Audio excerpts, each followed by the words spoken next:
जय शनिदेव भक्तों, मनु भैया जी का प्रणाम स्वीकार करें। आप सबको मेरा नमन है। ये शनि धाम है। यहाँ एक छोटा सा आसन हमारे लिए बना हुआ है, लोगों की सेवा कर रहे हैं। सारी दुनिया जानती है, सारी जनता जानती है। और सबसे पहले आज दिन की शुरुआत में अपने सबसे प्यारे शिष्य को, जो दिलो दिमाग में रहता है, उसको याद करते हैं। उनका नाम है अब्दुल करीम खान जी। क्या नाम है? अब्दुल करीम खान जी। अब्दुल करीम खान जी उनका नाम है। और अब्दुल करीम खान जी जो है मेरे पास आते थे बहुत सालों से, लगातार कई सालों से आ रहे थे। 2 साल से तो लगभग आ रहे थे। प्रीतम भैया के टाइम से आए थे। प्रीतम भैया ने उनको काफ़ी गूढ़ विद्याएं सिखाई। प्रीतम भैया मुझे भी छोड़कर उसके पास रहने लगे और धाम की भी सारी सिद्धियां उनके पास चली गई। वो इतनी मेहनत करते हैं कि धाम की सिद्धियां खुश होकर मनु भैया को छोड़ गई और उनके पास चली गई। और वो वितरित भी कर रहे हैं, प्रत्येक व्यक्ति को सिद्धि वितरित भी कर रहे हैं, दर्शा भी रहे हैं, दिखा भी रहे हैं। तो हमने कल एक बात लोगों को बोली कि जिस जिसने पैसा भेजा है वो हमारे इस फ़ोन में आ गया है। जिस जिसने पैसा भेजा है करीम खान को, वो भैया अपना नोटिस करा दे हमें, हम उसके पैसे देने के लिए तैयार हैं। तो 30% लोग ऐसे हैं जिन्होंने रिसीट तो भेज दिया है, लेकिन पैसा लेने के लिए वो मुझसे बिल्कुल भी तैयार नहीं है। और उनमें 10 लोग ऐसे भी हैं जो ये चाहते हैं कि उनका काम कर दिया जाए, उनको पैसे की आवश्यकता नहीं है, लेकिन रिसीट मैंने उन सबसे भी मंगा ली गई है। तो टोटल धाम में उन्होंने मंदिर की ज़मीन के लिए 14 लाख रुपए इकट्ठे करके भेजे। उनको कुछ पैसे की आवश्यकता थी, मैंने हामी भरी। उनको बताया भी कि इस तरह जो है आप ले सकते हैं मेरे माध्यम से, मैं अपने हाथ से दूंगा, आपको अलग से कुछ करने की आवश्यकता नहीं है। लेकिन लोगों को उन्होंने पर्सनल अकाउंट नंबर दिए और उस अकाउंट नंबर में लोगों ने हमारे ट्रस्ट पे बहुत सारा पैसा भेज दिया। क्योंकि हम जो लोगों के फ़ोन आते हैं ऑनलाइन, हम उसको सुन नहीं पाते हैं, क्योंकि 1 से 1,500 कॉलें रोज़ाना आती हैं। और उन सब कॉलों को सुनने के लिए कम से कम 10-10 आदमी रोज़ाना चाहिए ही चाहिए। लेकिन वो कार्य हमारे से नहीं हो पाता है सुदृढ़ तरीके से, मैं ये बताता हूँ। और फिर हमारे पास काम का इतना बर्डन है, पूरा दिन भीड़ आती रहती है। पूरा दिन हम हमेशा ही 10 बजे से लेकर 6 बजे तक, 7 बजे तक काम कर रहे हैं, सर्दी के दिनों में भी और इस लॉकडाउन के पीरियड में भी। अभी पीछे 1 महीने की हमने छुट्टी की थी, वो छुट्टी का भी लोगों ने आनंद लिया। तो उसमें हम जितने लोग देख सकते हैं उतने ही लोग देखेंगे। हमारे पास ऐसा नहीं है कि पूरा हिंदुस्तान एक बार में आ जाए तो हम पूरे हिंदुस्तान को एक बार में ठीक कर देंगे। वैसे ठीक होने की मात्रा यहाँ पर मैं ये कहता हूँ, पूरी दुनिया में सारे धाम घुमाओ और फिर आके देख लो कि भूत प्रेत के ही जितने मंजर हैं। एक तो यहाँ पर प्रेत को खेलने नहीं दिया जाता, वो मेरे उसमें नहीं है, भाव में नहीं है। और मैं शनिदेव से शुरुआत से ही प्रार्थना करता हूँ, माताओं बहनों के सर ना घूमे। एक बहन अभी घूमती हुई आई थी, कुछ कहती हुई आई थी, उछलती हुई आई थी। अभी उसका स्वरूप दिखा दो, कैसे शांत बैठी है, ये भी दिखा दो। ये आप सब लोगों ने देखा जी या नहीं देखा? जी देखा कि नहीं देखा? जोर से बोल दो। देखा, आप सब लोगों ने ये देखा। तो हमारा मकसद नहीं है किसी को बाल खुले करा के, गाने चला के, ये करके वो करके ऐसे करना। खैर ये अलग बात है, लेकिन हमारा ये भी मकसद है कि दुनिया में एक ऐसा स्तर उत्पन्न करना जहाँ कोई खेले ना, जहाँ किसी की गर्दन हिले ना, और हिले भी कुछ हो भी तो कुछ समय के लिए हो, कम समय के लिए हो। तो अभी हमने दीपदान की क्रिया कराई, क्योंकि हम यहाँ हवन नहीं कर पा रहे हैं। हवन क्यों नहीं कर पा रहे हैं? क्योंकि हमारे ऊपर बर्डन था, मंदिर की ज़मीन का काफ़ी पैसा हमने देना था। और उसके देने के लिए हमने जो मंदिर की ज़मीन में पैसा जा रहा है और हमारे द्वारा डोनेशन किया जा रहा है, उसके लिए हमने हवन की प्रक्रिया को पीछे रख दिया। वैसे भी जब वहाँ हवन करते थे, हर तीसरे दिन कोई ना कोई बात चलती रहती थी और पुलिस किसी न किसी कारणवश आती रहती थी। यहाँ की SDM ने भी आके हमारे लिए अलग भट्टी बनवा दी। और वो निर्णय हुआ कि क्योंकि हवन की प्रक्रिया में सारा ऑर्गेनिक पदार्थ जलाया जाता है, गोला है और काजू बादाम किशमिश छुआरे आदि पंचतत्व, और वो सारा का सारा जो है पंचमेवा आदि सब शहद तक डाला जाता था। हमारे द्वारा जैसा हवन किया गया, ऐसा हवन शायद दुनिया में किसी ने किया हो। 2 साल तक लगातार कई करोड़ रुपए का हवन करने के बाद, आप लोगों को अनंत सानिध्य देने के बाद, साहचर्य ईश्वर का प्राप्त कराने के बाद, हम लोगों ने उस हवन की प्रक्रिया को लॉकडाउन में बंद कर दिया था। वैसे जरूरी नहीं कि हवन से ही कटे, ये भी हमने दिखा दिया है, क्योंकि हाथ कंगन को आरसी क्या, पढ़े लिखे को फारसी क्या। हम अपने किसी भी वचन को पूरा करके ही दिखाते हैं। अगर हमने दीपदान की प्रक्रिया दिखाई है तो दीपदान के लाखों लोगों को कितने फायदे हुए हैं वो हम ऑनलाइन दिखा सकते हैं लोगों को। वैसे कुछ लोग यहाँ बैठे हैं दीपदान वाले, जिन्होंने दीपदान किया, लाभ हुआ, हाथ उठाएं आप अपना। अभी बहुत कम लोग आए हैं, क्योंकि 2 दिन बहुत भारी मात्रा में भीड़ रही और 1-1 हज़ार से ऊपर आदमी आया दोनों दिन। तो 2-3 लोग अभी भी बैठे हुए हैं जिनको दीपदान से लाभ हुआ। कुछ लोग ऐसे हैं जो नए आए हैं, उनको उन्होंने अभी दीपदान करना प्रारंभ भी नहीं किया, क्योंकि अभी उनकी चेकिंग भी नहीं हुई है यहाँ पर धाम में, और उन्होंने दीपदान भी नहीं किया। तो करीम जी की वीडियो आई है, कल रात को रोते हुए वो झिझकते हुए कह रहे हैं कि शायद कोई सी दशा आई कि मैंने आपके बारे में कुछ बोल दिया। वैसे तो हमारी जितनी भी सिद्धियाँ हैं करीम खान के पास, प्रीतम भैया चले गए मनु भैया को छोड़ के, और हमारी जितनी भी सिद्धियाँ हैं वो सारी करीम खान के पास है। वो वहाँ उनका उपयोग या उपभोग जो भी कहे वो कर रहे हैं। 13 स्क्रीन लिए बैठे हैं। और सबसे बड़ी बात तो ये है, वैसे तो मुझे तो पीछे कंधे पे खड़ी हुई चुड़ैल दिखाई देती है, डायन दिखाई देती है, जिसको बोलते क्या है, इसको क्या बोलते हैं भाई, मैं भूल गया, डाकिनी बोलते हैं, वो बैठी हुई है। और उसी के माध्यम से करीम खान जी जो है सारी दुनिया में चारों तरफ देवता ही देवता उनको नजर आ रहे हैं। और ये देवता इस मात्रा में नजर आ रहे हैं कि जो मूल में देवता है उनको, देवताओं को वो भूल गए हैं कि ये मूल में क्या है। ठीक है ना। और पीछे कौन खड़ा है, इतने देवता कैसे दिखाई दे रहे हैं ये भी नहीं पता चल रहा है। वैसे बहुत सारे बच्चों को उन्होंने सिद्धियां बांटी हैं, करीब 500 बच्चों को वो सिद्धियां बांट चुके हैं। खैर फ़ोन की बात पर आता हूँ। फ़ोन में जो मैसेज आए हैं उनमें से मैंने बता दिया कि 40 या 30% लोग ये कह रहे हैं कि हमें पैसा नहीं चाहिए, लेकिन जो मैसेज आए हैं अभी तक मेरे पास वो टोटल मिला के 22-24 लाख के आए हैं, जो अभी तक काउंटिंग नहीं किए गए हैं। लेकिन मैंने आइडिया मार लिया है उसका गिन के कि भाई इतने पैसे हैं, कहीं कहीं लिख के कि ये 4 आदमी 1 लाख के हो गए, ये 3 आदमी इतने के हो गए, 3 आदमी इतने के हो गए। करीम खान का वादा था हमारा मंदिर बनेगा। खैर उसके चरण कमलों पर चलकर मंदिर बन रहा है। उसने इतनी मेहनत की है, बेचारे ने इतनी सोबत दी है, हमें इतना प्रिय है कि मंदिर के लिए उसने 14 लाख रुपए जोड़ के दिए हैं। लेकिन हम भी जो है उसको ऐसे नहीं जाने देंगे। उसको जिसने करीम खान को जिस भाई ने पैसे भेजे हैं, माता बहन ने पैसे भेजे हैं, उनके हम लौटा रहे हैं जो करीम खान के माध्यम से आए हैं। ठीक है, तो उसका भी मेरे पास आ गया है कि 22 लाख तक का वो जो आ गया टारगेट। और अभी 7 दिन तक अगले हम चुनेंगे, फिर उनके ग्रुप बनाएंगे, फिर उन लोगों को फ़ोन करके उनका पैसा भेजेंगे। कौन किस माध्यम से लेगा, किसी का अकाउंट नंबर लेंगे, किसी का कुछ लेंगे, उनको शनिधाम की तरफ से जैसे जैसे शनिधाम में पैसा जुड़ता जाएगा वैसे वैसे जिनका पैसा अभी दे पाएंगे उनके चेक साथ बना के आप लोगों को भी दिखा देंगे कि भाई ये चेक हम डाल रहे हैं लोगों के अकाउंट में वापसी में। तो इस तरह से और लोगों को पता भी चल जाएगा। जब हमने ये वीडियो जाहिर कर दी कि कितना पैसा करीम खान को दिया है, तो लोग करीम खान जी क्या पलट के विवाद में ना फंस के भैया जी से माफ़ी मांगने लगे, रोने लगे। और एक तरफ ये कहने लगे कि भाई पता नहीं मुझ पे कौन सी दशा आई, ये वो, और घड़ियाली आंसू बहाने लगे। और दूसरी तरफ कहने लगे वीडियो डाल के कि मैं मनु भैया जी से माफ़ी मांगता हूँ। वैसे मनु भैया जी जितना नीचे गिर सकते हैं उतना नीचे मैं नहीं गिर सकता। जितना नीचे मनु भैया जी गिर सकते हैं वो नहीं गिर सकते। शायद हम तो नीचे गिरने वाले ही थे, पहले से ही ज़मीन पे पड़े हैं, हम इससे नीचे नहीं जाएंगे। आसमानी बिल्डिंग में आप लोग रहते हैं, हमें रहने की आवश्यकता नहीं है। हम तो ज़मीन पर बैठने वाले भाई, और ज़मीन पर ही रहेंगे। पहली बार ऐसा हुआ है कि इसका डिमोशन हो रहा है 14.7 से, और 11.9 या 12 के लगभग रह गए, 12.9 रह गए हैं। मतलब 1-2 हज़ार सब्सक्राइबर जिसके घटे हों, और साथ में बहुत सारे लोगों ने हो सकता है इसका ग्रुप भी छोड़ दिया हो हमारे कहने से।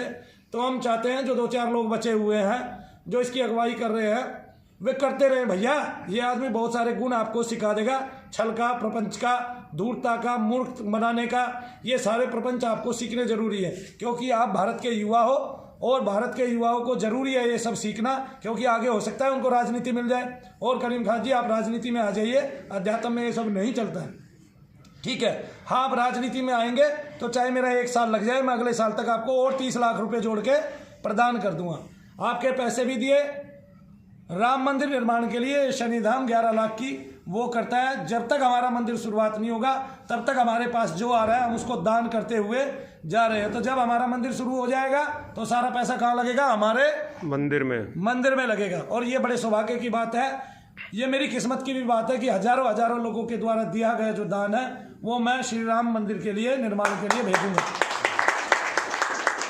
और साथ में उन लोगों का भी पैसा जिन्होंने करीम खान को पैसा दिया था वो भी भेज रहा हूँ। और वो चाहे जब तक मेरे पास कलेक्शन में आ जाएगा मैं मेहनत करूंगा और मेहनत करूंगा। हर्ष को भी बोलूंगा मेरा साथ दे, क्योंकि मेरे ऊपर एक शिष्य का ऋण है। ठीक है ना, अब आस्तीन में सांप पाला है तो उसके कर्ज तो निपटाने पड़ेंगे ना। किसी का बेटा दुखड़ा दे दे तो उस दुख को निपटाता है, माँ बाप ही निपटाते हैं कि नहीं निपटाते हैं। ठीक है भाई, 7.5 में मेरे से घाटा हुआ तो मेरे माता पिता ने अपना एक प्लाट बेच के, हालांकि मैंने कोई अपराध नहीं किया था, मैं शुरू से ही सरल और विश्वासी हूँ। किसी को कुछ दे दिया, किसी को कुछ दे दिया, बाद में उसने दिया नहीं। है ना। यहाँ तक कि एक को 7,000 रुपये दिए 1 महीने पहले। जब मैं शनि का भक्त हो गया, किताब छपवाने की आवश्यकता पड़ी तो उसने 7,000 रुपये नहीं लौटाए। तो मेरे साथ तो ये शुरू से ही चलता आ रहा है। लोग मेरे नाम से खाएं, ये भी बड़ी क्या कहते हैं महानता की बात है। और मैं चाहता भी हूँ सब लोगों का ठीक से गुजारा चले, लेकिन इसके लिए अपराध करने की जरूरत कोई भी नहीं है। वैसे ही मांग लेते भाई, मैं तो वैसे ही झुका हुआ हूँ, वैसे ही दे देता, ठीक है ना। हमने ये हुक्म आप बजा देते हैं, हुकुमदुली हमने कभी सीखी नहीं है। हुक्म आप बजा दीजिए, हुकुमदुली कभी हमने सीखी नहीं, ठीक है ना। तो हम वफा करेंगे, हम बेवफाई नहीं करेंगे। वैसे गुरु गोविंद सिंह जी ने एक बात कही कि मुसलमान अगर कोहनी तक हाथ डुबा के तेल के तिल में, मैं फिर इनके लिए भी बोलता हूँ कि करीम खान भैया जी, अगर आप कोहनी तक हाथ तेल में डुबा लें और फिर उस पर सफ़ेद या काले तिल लिपटाएं और तिल में घुसा दें, तो जितने तिल चिपके उतना आप शर पे कुरान शरीफ लेके कसमें भी खाओगे तो भी मैं नहीं मान पाऊंगा कि तुम सच्चे हो। क्यों? क्योंकि तुमने कर्म ही ऐसा कर दिया कि जिससे औरंगजेब को गुरु गोविंद सिंह जी ने बार बार इतने मौके दिए, कुछ हद नहीं, हर बार वो जबान पलट जाता था, हर बार वो जबान पलट जाता था, हर बार वो तेजी दिखाता था। ये सारी क्रिया जो की गई कि एक स्थान मुझे मिल जाए, एक ऊंचा ओहदा जो मुझे मिल जाए और मेरे पास अच्छा पैसा आ जाए, और थोड़ा सा पैसा जमा होते ही बिलियनियर बनते ही क्या हुआ, आदमी ने आंखें दिखानी शुरू कर दी। वही शनिधाम जहाँ दुनिया में सबसे ज़्यादा लोग ठीक होते थे, इस धाम में एक भी आदमी ठीक होना मुश्किल हो गया। हाँ भाई, मैं ले रहा हूँ 2,000, 4,000, 6,000 लोग अपनी फटी में दे भी रहे हैं, लेकिन लोग ठीक हो रहे हैं। पिछले महीने जितने लोग ठीक हुए हैं शायद ही दुनिया में किसी धाम में ठीक होते हो। ये मेरा वचन है। इतनी माताएं बहनें आती हैं, वो आके आपको गवाही भी दे देंगी, और कोई भी आके या निर्णय ले सकता है या मेरे पास बैठ के। हाँ, कुछ लोग पुराने होते हैं, 2 से 4%, और तुम कह रहे थे 20,000 लोग, तुम 1,000 की लिस्ट बना दो तो भक्ति करनी छोड़ दूंगा। 1,000 लोगों की लिस्ट, 1,000 लोगों की लिस्ट बनाने में लग जाए आज से कि इन लोगों ने पैसा लिया और उनको थोड़ा सा भी लाभ नहीं पहुंचा।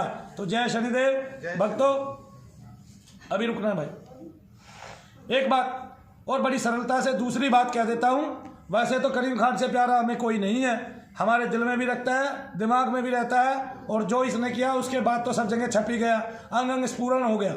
अब शनिदेव महाराज हमें दिखाते हैं कि इस आदमी ने हमें टट्टी में धसा दिया, मलिनता में धसा दिया, मल में धसा दिया, यहाँ तक टखने तक, ठीक है। जिसका देवता उसको बता दे कि इस आदमी ने आपको मल में इतना धसा दिया है, उसके बाद वो व्यक्ति अगर उस व्यक्ति को भला माने तो मान ले, लेकिन उसके देवता ने बता दिया है कि तूने न्याय करना है इस सीट पे बैठ के, गद्दी पे बैठ के। जो मेरा अपना प्रियतम था, मेरे पड़ोस गांव का था, मेरे कुल गोत्र जाति का था, उस व्यक्ति को भी, जो ब्राह्मण था, जब उसने इस धाम से दगा किया, उस व्यक्ति को भी हमने आंख भर के नहीं देखा, और उसको इतनी ही सुनाई जितनी फटकार इसको पड़ी है, जितनी फटी में इसको फटकार पड़ी है। और जो इसने तेजी दिखाई, धाम की किसी भी क्रिया से कुछ नहीं होता, तो हम बता देंगे दीपदान के कितने फायदे हैं। यहाँ से नहीं, विदेशों से फोन आ रहे हैं, और दीपदान के फायदे हमने यहाँ भी बता दिए, जो 2-4 लोग आ रहे हैं। और ठीक ना हो ऐसा हो ही नहीं सकता। फिर भी अगर कोई चाहता है कि मनु भैया दीपदान का चमत्कार दिखाएं, तो मनु भैया के यहाँ दीप लेकर आए। 3 बजे से 6 बजे तक मैं आपके दीप यहाँ पे जलवाऊंगा। हर आदमी 100-100 दीप लेके आए और जलवाऊंगा। जिन जिन के दीप जलवाऊंगा उनको बताऊंगा कि उनको क्या लाभ हो गए, ठीक है। और मनु भैया हमेशा अपना पैसा कम करते आ रहे हैं। पहले जितना खर्च होता था, आज धाम में उतना खर्च नहीं होता, केवल 2,000, 4,000 और ज़्यादा से ज़्यादा 6,000। और उसमें भी जिम्मेवारी क्या है कि आपके, अगर आज आप ठीक हुए हैं, 2 साल बाद भी आपको प्रेत लिपट गया, तो उसमें मनु भैया जी फिर ही क्रिया कर रहे हैं, बिना बात के ही आपको ठीक कर रहे हैं, आपसे कोई पैसा ले नहीं रहे हैं। दुनिया में ऐसा दूसरा कोई धाम मिलेगा नहीं। और आप लोग कहते हैं कि सारे फ्री के धाम है, ऐसा नहीं है। जितने वो फ्री के धाम दिखाई देते हैं, उतने उनकी दुकानों के कमीशन आते हैं। उन धामों में इतनी दुकानें चलती है, आप कोई भी दरगाह देख लो, कुछ भी देख लो, वहाँ फ्री का कुछ भी नहीं है। आपको लगता है आप बाहर सारी चीज़ें पैसे की खाते हैं, सब कुछ पैसे से करते हैं। एक बात और बता देता हूँ, वहाँ पर जो खड़े होने वाले लोग हैं, चाहे वो किसी दरगाह पे है, वो आपको लूटते रहते हैं, हर बार ठगते रहते हैं। यहाँ 2,000, 4,000 देते हो, उसके बाद मनु भैया कुछ नहीं मांगते, वे 2,000, 4,000 आपसे 1 से 2 बार में ही निकाल लेते हैं। और इसके अलावा वहाँ दुकानों पे इतनी ठगी होती है कुछ हद नहीं, वहाँ इतनी लूट होती है कुछ हद नहीं। आपको हर चीज़ उनके मनमाने दामों पे खरीदनी पड़ती है, ये भी आप लोगों को पता है।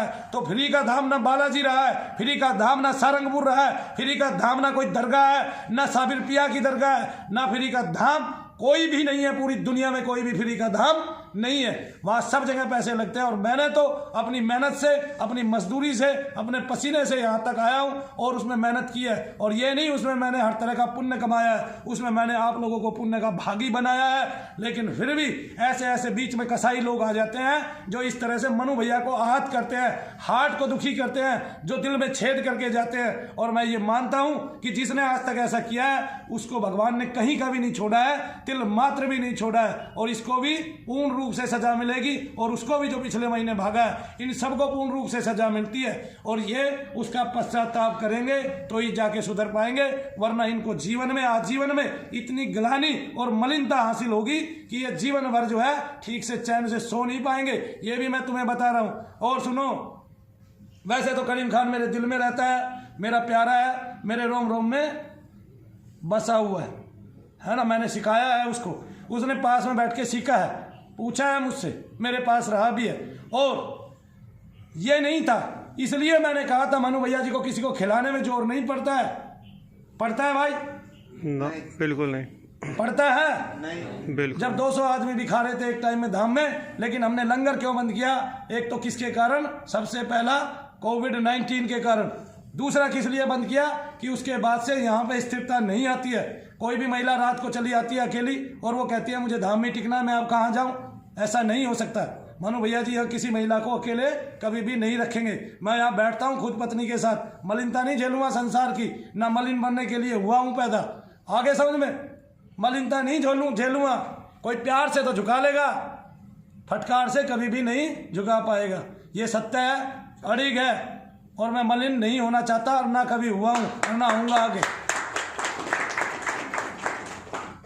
इस तरह से अपना वर्चस्व मौजूद करते हुए, रहते हुए और संसार की सारा झंझावात सहते हुए मैंने शनिदेव महाराज की भक्ति को भी पाया है और शक्ति को भी पाया है। आगे अभी भी उसकी धाराएं मस्तिष्क के एक और इतनी तेजी से चल रही हैं कि कोई भी आके देखेगा तो उसको उस सूक्ष्म व्यक्ति को वो धाराएं नजर आ जाएंगी कि वो धाराएं कितनी तीव्र है। वैसे तो करीम खान हमारे हृदय में बसता है, ठीक है ना। और माफ हम उसको ना तो आज करेंगे, ना कल करेंगे, ना पूरे जीवन करेंगे, क्योंकि माफी के लायक का कोई काम रहा नहीं है। एक आदमी आपके दिल में छुरा घोंप दे और वापसी। लेकिन मेरी गारंटी है, लिख के देता हूं, अगले 2 साल के अंदर 10 मुस्लिम बच्चे या 50 मुस्लिम बच्चे ऐसे पैदा करके दिखाऊंगा दुनिया में।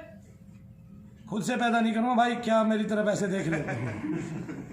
ठीक है, ऐसे पैदा करके दिखाऊंगा दुनिया में कि जो लोगों के लिए लॉयल होंगे, जो लोगों के लिए सभ्य होंगे, जो लोगों की परवाह करते होंगे। क्यों? क्योंकि गुरु गोविंद सिंह ने जब ये बात कही थी कि इतने हाथ तिल में भिगा के भी कोई मुसलमान ऐसे कसम खाए और वो भी धोखा देने वाला, तो भी मैं ये बात नहीं मानूंगा। तो फिर गुरु गोविंद सिंह जी ने आखिरी में, मैं नाम नहीं जानता, एक फरमान लिखा औरंगजेब को, और औरंगजेब उसको पढ़ने के बाद कि उसने कितना अपने धर्म के प्रति लॉयल रहा और कितना उसने जो है ना लोगों के साथ बेवफाई की, वो पढ़ने के बाद 2 दिन नहीं जिया था। और आज उस बद्दुआ के कारण दुनिया के सारे मुस्लिम राजा पूजे जाते हैं, लेकिन उस बद्दुआ के कारण, गुरु गोविंद सिंह जी के कारण, औरंगजेब को आज पूज्य नहीं माना जाता। इतने बड़े राजा को जिसने इतना बड़ा दर्जा पाया हो और दुनिया भर के अपने धर्म का सबसे ज्यादा प्रचार प्रसार किया हो, चाहे लोगों के जबरदस्ती जनेऊ पहनाए हो लोगों को, लेकिन उसको लोग कहीं पूछते भी नहीं है। कितनी बड़ी बात है। लेकिन मैं आपको फिर भी एक बात बता देता हूं, क्या कहते हैं कि मैं करीम खान को हमेशा पूछता रहूंगा। मेरे दिल का टुकड़ा है, मेरे जिगर का टुकड़ा है, मैंने पाला बड़ा किया है अध्यात्म में, ठीक है। भगवान शनिदेव महाराज अगर उसने बढ़िया किया है तो उसके बाद सारी सिद्धियां मेरी पहुंच जाएं, और शनिधाम के लिए उसने बुरा किया है तो सारी सिद्धियां लौट जाएं। वैसे मैं उसके पीछे खड़ी हुई एक डायन देखता हूं, चुड़ैल देखता हूं, डाकनी देखता हूं, जिसने उसका दिमाग बिल्कुल पूर्ण रूप से खराब कर दिया है। और उसको शायद ये नहीं पता है कि शनि की ढैया दशा 7.5 जब भी आकर जाती है वापिस, तो वो उस व्यक्ति को कुछ न कुछ महान पद पर, ऊंचे स्थान पर, क्योंकि शनिदेव महाराज हर बार मेरी परीक्षा लेकर, दुख दर्द और कष्ट देकर, और बहुत सारे मेरे परिजन जिनको मैं निजी समझता हूं उनको छीन कर ही जाते हैं, लेकिन लास्ट में भक्ति का पायदान ऊंचा करके जाते हैं और शक्ति का पायदान ऊंचा करके जाते हैं। ये मैं आज आपको बताता हूं, क्योंकि वो सबको 7.5 ढैया महादशा में सबका धन छीनता है और बाद में सबको धन देता है। शनिदेव महाराज क्या करते हैं? शुरुआत में देते हैं, बीच में छीनते हैं और फिर लास्ट में देकर चले जाते हैं। उस आदमी का अहंकार तोड़ के जाते हैं, उसको बलहीन करके जाते हैं। राहु केतु शुरुआत में छीनते हैं, बीच में देते हैं और फिर लास्ट में छीन कर चले जाते हैं सब कुछ। यह शनिदेव महाराज का सवाल है।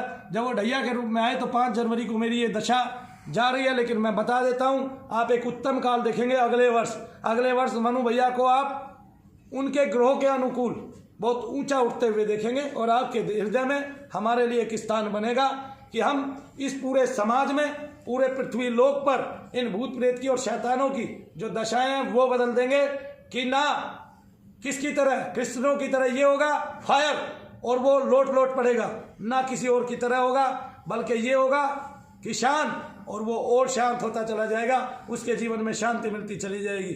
यहाँ आत्माओं का उद्धार किया जाता है बहुत पवित्र रूप से, वो भी नाम का जाप सुनाकर। लेकिन अगर आप खुले में हवन करा रहे, पंडितों से हवन करा रहे, इससे आपका ना कोई चक्र खुलता है ना कुछ खुलता है। और मैं ये भी बता दूंगा, करीम खान आजकल गोले की क्रिया करा रहा है और हम पे इल्जाम लगा रहा है कि भैया ने हवन कराना छोड़ दिया तो भाई छोड़ दिया, हम तो जमीन में पैसा लगा रहे हैं मंदिर की, ठीक। और आपको भी पता है और आपको ये भी पता है भैया ने पैसे देने हैं, इसी चीज का आपने फायदा भी उठाया है जी।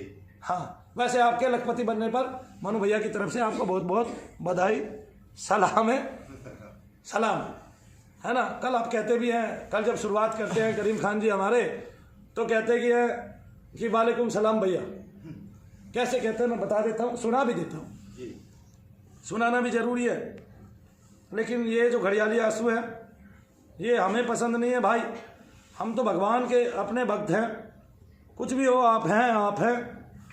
जय शनिदेव भैया, सलाम वालेकुम भैया। माफ़ी चाहता हूँ जितनी भी मैंने आपके बारे में जो भी बुराई की या धाम के बारे में कुछ भी बोला उसके लिए माफ़ी चाहता हूँ। आप चाहो तो रिकॉर्डिंग दिखा दो, मैंने वीडियो भी बना दिया हो जिसको मैं अपलोड कर रहा हूँ अभी।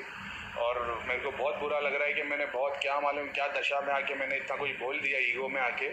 लेकिन आपसे माफ़ी मांगता हूँ और कसम खा के बोलता हूँ दिल्ली में आऊँगा कान पकड़ के आपके सामने माफ़ी मांगूंगा कि मेरे को इतना बुरा लग रहा है। लेकिन ठीक है, मैंने बहुत ज़्यादा बुरा लग रहा है। ये बुरा इसलिए लग रहा है, कुछ बुरा नहीं लग रहा है। पीछे लाखों रुपया बच गया, इकट्ठा हो गया, छुट्टी। अब उसके बारे में कोई पूछने वाला नहीं। मनु भैया जी ने कह दिया, अच्छी बात है कि वो आपका पैसा दे रहे हैं, तो माफ़ी मांगने में क्या जोर पड़ रहा भाई। नहीं लिया आपने है, दे मनु भैया रहे हैं, ठीक है। वो 14 तो दे ही रहे हैं, जो आपने लिया है लेके व्रत लिया वो भी दे रहे हैं भाई। तो भाई मैं भी माफ़ी मांग लेता, शायद तेरी जगह होता तो। अच्छी बात है कि नहीं जी। आप जोड़ो मेरे नाम से और माफ़ी मांग लो, मनु भैया दे देंगे, कोई बात नहीं भाई। फिर भी मैंने सांप वाला उदाहरण दिया है, अब पाल ही लिया है, मुझे भी डसेगा, औरों को डसा है तो, है ना। फिर भी मैं वो लोग जो दृष्टि के चक्कर में भैया के पास है वो जमे रहे हैं। आपकी दृष्टि खुलने वाली है, आप सर्वलोकों के यहीं से दर्शन करने वाले हैं। वैसे मैं एक बात बता दूं, जब हम जाप करके लोगों को लोक के दर्शन कराते थे, मनु भैया को देखा होगा आपने, मनु भैया ने कभी अहंकार नहीं किया। क्या नहीं किया? अहंकार। ना कहा किसी को मैं उस लोक में जाता हूँ ना इस लोक में जाता हूँ, किसी को नहीं कहा। सब लोगों ने मेरा साहचर्य पाया, सानिध्य पाया। 10-10 लोगों ने जबान मिलाई और सबको एक ही दृश्य दिखाई दे रहा था। वहाँ पे मनु भैया दिखाने वाले नहीं थे। ये तो भगवत कृपा से आप उस लोक के दर्शन कर रहे हैं, आप उसकी जमीन भी देख रहे हैं, आप उसमें वहाँ का वाहन भी देख रहे हैं, वहाँ एक मंदिर भी देख रहे हैं। जैसे मंगल लोक में पृथ्वी माता का मंदिर है, सब सूक्ष्म में हो रहा है। देवता स्थूल भी है, सूक्ष्म भी है। स्थूल कैसे है? सूर्य स्थूल है, दिखाई दे रहे हैं, बाकायदा आप पे गर्मी फेंक रहे हैं, और सूक्ष्म भी है, कृपा भी करते हैं। महाराजा शाम पर कृपा की, शाम भाव सुनो गुया सनातनम, है ना। भगवान कृष्ण के लड़के थे, उनके रोग को हर लिया। आज भी सब जानते हैं सूर्य देवता को हम जल प्रदान करते हैं, वो सब सूक्ष्म में है गति, है ना। तो देवता स्थूल भी है और सूक्ष्म भी है। शनिदेव महाराज को देखा होगा, एक ग्रह जो जिसके बीच में सूर्य और बृहस्पति अट जाता है, सूर्य और शनि के बीच में कौन अट जाता है? बृहस्पति। अब छाया के लाल कैसे हुए? क्योंकि बृहस्पति के बीच में अड़ने से पीछे छाया उत्पन्न हो जाती है, और बृहस्पति बहुत बड़ा ग्रह है, शनि भी बहुत बड़ा ग्रह है, सूर्य से भी बड़े ग्रह। तो जब बीच में अड़ जाते हैं तो जैसे बल्ब के थोड़ा दूरी पे आप एक कार्डबोर्ड लगा दोगे तो रोशनी जो है पीछे बहुत मात्रा में अंधेरे में बदल जाएगी। उस छाया में एक ग्रह उत्पन्न होते हैं जिसके वलय कंकण है चारों तरफ, और जो बिल्कुल छाया में गहन अंधकार में उत्पन्न हुआ है। मनु भैया जी ने वहीं की जाके खाक छाननी है भाई। कहाँ की खाक छाननी है? वहीं की जाके खाक छाननी है। मरने के बाद। जीते जी ले जाएं तो बढ़िया बात है, ऐसे ही उठा ले जाएं इस पृथ्वी लोक से। जैसे माँ मीरा गई, जैसे तुकाराम जी गए जो भगवान के अनन्य प्रिय भक्त हैं, वैसे मेरे तो पाप ज़्यादा हैं भाई। ठीक है, फिर सबसे इतना प्रिय निश्चल भाव से घनीभूत मात्रा में लोगों को सिद्धियाँ बांटता हुआ जब करीम खान भाई, ठीक है ना, उसको हमने प्रताड़ित कर दिया, उसको हमने नग्न कर दिया, उसकी अवस्थाएं बिता दी। वैसे भाई मैं एक वचन आप लोगों को देता हूं कि अगले 2 साल में, वैसे हैं कुछ लोग मेरे पास मुस्लिमों में ऐसे जो धर्म को पीछे छोड़कर केवल मानवता को ही देखते हैं। किसको देखते हैं? मानवता को। मैं भी अखंडता का, भारत की का और संप्रभुता का एक उदाहरण बनना चाहता हूँ। मैंने कभी नहीं कहा ये हिंदू है, ये मुस्लिम है, ये सिख है, ईसाई है, लेकिन ऐसे ऐसे लोग जब दिल तोड़ के जाते हैं तो हृदय पे पत्थर रख के बहुत कुछ बोलना पड़ता है। और लोगों के सामने मैं निश्चल भाव से हमेशा आता हूँ, लोगों को बताता हूँ इसमें मेरा कोई अपराध नहीं है, क्योंकि लोग विश्वासघाती है मानव शुरू से ही। और सबसे बड़ी बात, हमारे माता पिता विश्वासघाती हो गए हैं। संसार में जो भगवान को पा लेता है उसके पीछे सारी दुनिया चल देती है। बड़े बड़े लोग उसकी शरण में जाते हैं जो भगवान को पा लेता है। और माता पिता अपने बच्चों को कभी भी भगवान की प्राप्ति के लिए ललायित नहीं करते। आज इतना बड़ा कलयुग है, कोई डॉक्टर बनाना चाहता है, कोई इंजीनियर बनाना चाहता है, तो जो मूल है जब हम उसकी प्राप्ति के लिए नहीं कहते अपने बच्चों को, तो इसका मतलब हम भगवान को भी धोखा दे रहे हैं, अपने बच्चों के साथ विश्वासघात कर रहे हैं। ये विश्वासघाती है, प्रत्येक मानव विश्वासघाती है। इसका ये सबसे बड़ा उदाहरण है कि प्रत्येक मानव विश्वासघाती कैसे है ना। मेरा बच्चा जब शुरुआत में बिगड़ जाता था, वो बड़ा चिड़ोकड़ा है, अपनी मैडमों से जलता था, ये सारे काम करता था, तो मैं उसको कहता था कि तू हनुमान चालीसा याद कर ले। वो कहता था नहीं मुझे ये बनना है, तो मैं उसको कहता था नहीं तू 100 हनुमान चालीसा रोज पढ़ा कर। ठीक है, अब वो नहीं पढ़ रहा, वो बात अलग है, मेरा इतना भाग्य नहीं है। वैसे मैं ये मानता हूँ कि मेरी भक्ति से पहले मेरे पुत्र प्राप्ति भी है और कन्या रत्न की भी प्राप्ति मुझे हुई है। और अगर वो भक्ति के बाद होती तो जैसा तेज और जैसा ग्रह और जैसी दौलतवान ग्रह लेकर रवेल का बच्चा पैदा हुआ, ऐसे मेरी भी संतानें होती। हालांकि मैं चाहता हूँ, क्योंकि उन्होंने भगवान शनि का खाया है तो वो उनको सन्मार्ग पर लगाए रखेंगे। और वैसे मेरे बच्चों में कोई कमी नहीं है, फिर भी आप साहचर्य पाके कोई मेरे घर में रह के भी देख सकता है। तो क्योंकि मैं अगर ठीक हूँ तो मेरे बच्चे भी ठीक होंगे, और मेरा अगर पथ ठीक है, मार्ग ठीक है, तो मेरे बच्चे भी सन्मार्ग पर ही चलेंगे। मैं ये बात मानता हूँ। हाँ, कहीं अगर मेरे बच्चे बिगड़ते दिखे और मुझे लगा कि मैं सन्मार्ग पर नहीं हूँ तो मैं संसार छोड़ दूंगा तुरंत। मैं लोगों की तरह मैं तय करना नहीं जानता, मुझे त्याग करने की तत्काल आदत है और वो त्याग मैं कर लेता हूँ। और वो बात शनिदेव महाराज भी जानते हैं, मैंने अपनी भक्ति में क्या क्या त्याग किए हैं, और तभी देव दर्शन भी होता है। लेकिन मानव से तो थोड़ा सा समय का त्याग नहीं होता, देवता के लिए कहीं थोड़ी सी जगह बना के और जाप करें। अभी मैंने 2 प्रक्रियाएं टेलीग्राम ग्रुप पे और उस पर दी है। वैसे सबसे बड़ा दोष करीम खान का ये है कि उसने 3rd ग्रुप बना के कभी भी उनको एक क्लास नहीं दी, और सारी ज़िंदगी में जब वो घूमा नहीं, या घूम भी लिया हो, हम ये बात नहीं कहते, लेकिन जब पैसा जेब में आ गया तो उसने घूमना तो शुरू कर दिया। वो किसी मुंबई के एक ऐसे लड़के की वीडियो देखता है जो बहुत ज़्यादा फेमस हो गया है, आज उसको बहुत ज़्यादा पैसा कमाने को मिल रहा है। वैसे करीम खान किसी वीडियो में मेरे से तो ऐसा नहीं बना जाएगा, ये कहता है कि मैं पैसे नहीं ले सकता, और किसी में ये कह देता है कि मैं पैसे के बिना काम नहीं करता। कितनी अच्छी बात है। और सबसे बड़ी बात, उनके साथ वो भक्त जुड़े हैं, मनु भैया जी को झूठा बताते हैं। ऐसे ऐसे भक्त जुड़ गए जो मनु भैया जी को तो झूठा बताते हैं, उसको सच्चा बताते हैं। जबकि उनको करीम खान ने शुरुआत में बताया कि मैंने भैया को 30 लाख या 20 लाख का, और एक बार कहा 10 लाख ऐसे दिए, और अपनी तरफ से भी 5 लाख देने जा रहा हूँ। अब अपनी तरफ से क्या दिया ये तो जनता जान लेगी, लेकिन मैं एक एक बात शेयर करता हूँ। मैं ऐसा नहीं हूँ कि एक बात भी शेयर ना करूँ, ठीक है। फिर भी आप लोग सच्चाई कहाँ है, सत्य कहाँ है, असत्य कहाँ है, ये देख लें अपने आप। और आप करीम खान भैया से क्लास ले सकते हैं। मैं आप सब लोगों की खुशहाली के लिए दुआ करता हूँ, भगवान से प्रार्थना करता हूँ करीम खान के ग्रुप में जो 500 लड़के लोग जुड़े हुए हैं, उन सबकी दृष्टियाँ खुल जाए, ठीक है ना। और सचिन तंजानिया ने तो कहा था कि उनकी दृष्टि खुलने से पहले पर उनकी दोनों आंखें भी खुल जाए। और वाकई में ये बात भी है भाई, जब आपको मक्खन फ्री में खाने को मिलता हो, फ्री का नहीं चाहिए ना आजकल, फ्री का नहीं चाहिए। सरेआम सबको पता है, सारी दुनिया में सबको पता है कि करौली कानपुर वाला दुनिया को लूट रहा है, ठग रहा है, फिर भी ठगने जा रही है। वो बड़े बड़े ऊंचे आयाम देख के, बड़ी बड़ी टीनें देख के, बड़े बड़े महल देख के और बड़े बड़े किराए के वे देख के एक आदमी ठीक नहीं होता है। एक आदमी, आज तक मनु भैया के यहाँ से 12 आदमी लौटे, उन 12 में से एक की भी वीडियो नहीं आई कि मैं ठीक हो गया, और ना कोई ठीक होने वाला। और जो ठीक हो जाए वो आके मनु भैया जी से इस धाम की जमीन सहित ले ले। मैंने कोई मंदिर नहीं बनाना, मेरा मंदिर उसी दिन बन जाएगा। जो मेरे यहाँ से गया वो आदमी वो ठीक कर देगा, मैं उसको दे दूंगा, बस बशर्ते मेरी आंखों में 2 मिनट देख ले। क्या कर ले? मेरी आंखों में 2 मिनट देख ले, हमें पता चल जाएगा वो ठीक हो गया। क्या बड़ी बात है ना? कितने आनंद की बात है कि वो फरोड कर रहा है, वो धोखा दे रहा है जनता के साथ। जनता का सब कुछ लूट के खा गया, कई 100 करोड़ रुपए इकट्ठे कर लिए, 2000 करोड़ रुपए का आध्यात्मिक गबन है, आध्यात्मिक लूट है ना।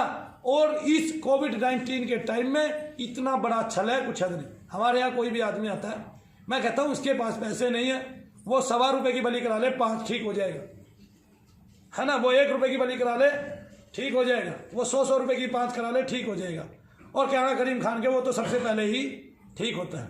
और कोई ठीक हो ना हो, करीम खान भैया कहते हैं, अब्दुल करीम खान जी, है ना, हमारे जिगर के टुकड़े हैं, वो कहते हैं कि वो ठीक हो ही जाएगा, उसमें कोई संदेह नहीं रहता जिसके पास पैसे नहीं है।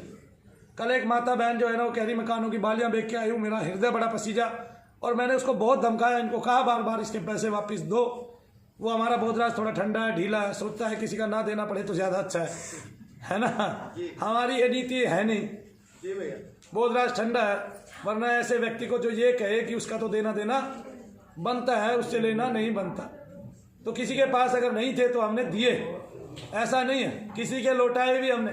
और हम यहाँ बैठे हैं, सबकी सेवा करने के लिए बैठे हैं। आप एक बार अपने जीवन का पैसा खर्च करते हैं, उसके बाद मनु भैया से सदैव जुड़े रहते हैं, और मनु भैया कभी भी आपसे मुख से पैसा नहीं मांगते।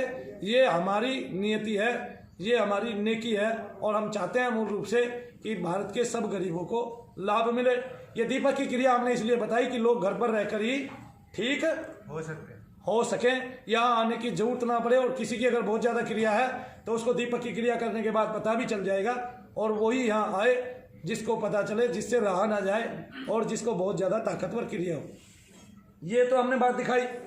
हमने ये भी बता दिया आपको कि हमारे फ़ोन में इसमें एक भी मैसेज नहीं आता था। हमने पर्सनल नंबर लिया था, लेकिन अब पर्सनल नहीं है ये, क्योंकि इसमें इतने मैसेज आ चुके हैं लोगों के जो जिन्होंने करीम खान को पैसे दिए हैं, और सारे कोई 10,000, 7,000, 8,000, 5,000, 14,000, 20,000, 25,000 के हैं, और वो धाम के नाम से पैसे लिए गए हैं, ये भी सबको पता है। और उसने लोगों को क्या बताया ये भी बताया। और मैं तो कभी अकाउंट की डिटेल्स भी नहीं देखता, ना मुझे ज़रूरत पड़ती है, बहुत ही कम देखता हूँ, बहुत ही कम मात्रा में। तो उन्होंने जो बताया हमने वो मान लिया। उन्होंने कहा भैया हमने आपको 18 भेजे तो 18 मान लिए, उसने कहा भैया 20 भेजे तो 20 मान लिए, उसने लोगों के सामने कह दिया 30 तो भाई 30 मान लिए, ठीक है ना। 40 तक हाँ, लेकिन थर्ड ग्रुप बना के फिर लोगों को टाइम ना देना, एक भी क्लास ना देना, और फिर जो बोले उसको ये कह देना तुझे ग्रुप से हटा दूंगा, ये बड़ी बात रही। हमने किसी ट्रोलर की नहीं मानी, हमने किसी की भी नहीं सुनी, हमारा अपना निर्णय था। भगवान से हमने पूछा और उसने दिखाया कि तुम्हारे टखने तक पैर जो है टट्टी में धंस गए हैं, तो इससे ज़्यादा और धंसते हम पूरे के पूरे उस मल में धंस जाते। हमने जो है उचित निर्णय लिया टाइम पर, और भगवान की कृपा से निर्णय लिया, और शनिदेव महाराज के आशीर्वाद से, साबिर पिया के आशीर्वाद से निर्णय लिया। गुरु गोविंद सिंह जी ने इतना होने के बावजूद भी, मुसलमानों के बार बार धोखा देने के बावजूद भी, सारे मुसलमानों में से एक मुस्लिम को चुन लिया, जिनका नाम था बाबा फरीद। और उनकी वाणी से और उनके जज्बे से, उनके संतपने से, उनकी फ़कीरी से हमें बहुत कुछ सीखने को मिलता है। उनके ही एक शिष्य हैं साबिर पिया जी, जो जीते जी किसी को धोखा नहीं दे गए और मरने के बाद भी किसी को धोखा नहीं दे रहे, और जिनसे केवल आध्यात्मिकता का प्रचार प्रसार ही होता है। बल्कि उनके धाम पे भी हमारे प्यारे करीम खान जी ने जाकर देखा कि वहाँ कोई शक्ति नहीं विराजती है। हालांकि वो मुस्लिम है, लेकिन वहाँ कम शक्ति थी, और इनको हिंदू धर्मों में, हिंदू देवताओं में ज़्यादा शक्ति नज़र आती है। इन्हीं के मुताबिक ये भी ज़्यादा रुचि है, रुचि भी है, और हिंदू ही लड़की से शादी भी की है। और खाने से हमें कोई फ़र्क नहीं पड़ता भाई, आप आओ, आप 10-10 परिवार को लेके आओ, कोई फ़र्क नहीं पड़ेगा हमें। हम उसके लिए लालायत नहीं, हमने 200-200 लोगों को एक टाइम में भोजन कराया है, वो करते थे, वहाँ आश्रम में रहते भी थे। उन्हीं में से बहुतों ने करौली सरकार जाके सोचा कि हम ठीक हो जाएंगे, क्योंकि यहाँ खाना इतना मुफ्त में मिल रहा था, और वहाँ जाके बहुत बड़ी बड़ी बुराइयाँ भी की। हमने खिलाया भी, फिर भी हमारी बुराइयाँ की, हमें अच्छा लगा। वो भक्त क्या, जिसको मान प्यारा हो, अपमान प्यारा नहीं हो। तो भाई हम तो अपमान का भी स्वागत करते हैं, इससे लोग हमें अपमानित भी करें तो हमें उसका स्वागत ही करना है। बस एक व्यक्ति को छोड़ के करीम खान जी का इस धाम में आज के बाद से कोई स्वागत नहीं है, कुछ भी नहीं है। और ना हम उसको माफ़ करने वाले हैं। वो 1000 बार भी सर पे कुरान लेके, हाथों को तेल में भिगो के और तिल से चिपकाएगा, और 1000 बार कुरान शरीफ की कसमें खाएगा तो भी नहीं, क्योंकि हम कुरान को उससे ज़्यादा पवित्र मानते हैं। कुरान शरीफ हमारे हृदय में बसती है, उसके चारों कुल 4 स्तंभ हैं, और उन 4 स्तंभों को हम अपना नींव आधार समझते हैं, इस तरह जिस तरह हम अपने हिंदू ग्रंथों को समझते हैं, और उन्हीं के तुल्य उनको रखते हैं, समकक्ष रखते हैं। हम चाहते भी हैं कि सब, कि भाई एक गाना है ना, इंसान की औलाद हूँ इंसान बनूंगा, इंसान की औलाद है, इंसान बनेगा, ना हिंदू बनेगा ना मुसलमान बनेगा। वही खून, वही पानी, वही आंखें, वही नाक, वही मुंह। ठीक है, बस थोड़ा थोड़ा बदलाव ईश्वर ने सब में कर दिया है। ठीक है, वो बात अलग है, आप एक प्रक्रिया अलग से करते हैं, उसका मेरे को जिक्र करने की आवश्यकता नहीं होती। लेकिन मैं धर्मों पे नहीं जाता, क्योंकि सर्वधर्म सभी धर्म मेरे लिए बराबर हैं। सब ईश्वर के बनाए हुए हैं और मन से उत्पन्न हुए हैं, लोगों के मन से उत्पन्न बने हुए हैं, और ईश्वर की प्रकाष्ठा है उनमें भी। सब धर्मों में उसी का पुंज है, उसी का तेज है, सब ग्रंथों में उसी का तेज है, उसी का पुंज है। तो सब धर्म हमारे लिए समान है। जय शनिदेव भक्तों, जय शनिदेव। और कुछ गलत कहा गया हो तो प्लीज़ करीम खान जी हमें माफ़ कर दें। क्यों? क्योंकि हमारी बुद्धि यहीं तक निर्णय ले सकती है। वैसे भी हमारी शनि की ढैया चल रही थी, और शनि की ढैया जो है वो बहुत भारी आती है लोगों पर। आपकी कौन सी दशा है ये मैं नहीं जानता। आपने कहा है कि मेरी कोई दशा चल रही है, शायद तो चल भी रही होगी भाई, लेकिन मैंने आपकी जन्मपत्री नहीं देखी। हो सकता है आप लोग मुस्लिम हैं, जन्मपत्री तो आप बनाते नहीं हैं, ठीक है ना। आप ही पहली बार गिरोह को मानने वाले बने हैं। हमारे यहाँ तो आपने कोई मुस्लिम देखा ही नहीं है कोई गिरोह को मानने वाला। हमारे लिए सब बराबर है वैसे, ठीक है ना। आप आएंगे धाम में तो हमारे रामपाल जी आपको बाहर बैठाकर उसके ढाबे पर चाय पानी कराएंगे, भोजन कराएंगे, हाँ, और फिर आपको आदर सहित माला पहनाकर आपको आपके घर मुंबई वापस भेज दिया जाएगा। जय शनिदेव, जय शनिदेव। बोलो सत श्री अकाल।